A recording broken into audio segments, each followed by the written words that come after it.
Hey! In front of me is SONY Xperia 10.3 and today I would like to show you how you can turn on auto rotation on this device. Start by going into Tab menu. After that, you need to look for auto rotate icon and click on it. As you can see, now it's blue. That means that auto rotation is definitely on. But you can also go into device settings and tap on display. Over here, scroll all the way down and tap on the switcher next to auto rotate screen feature.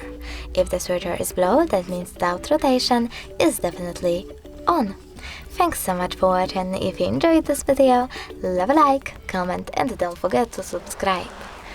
Bye!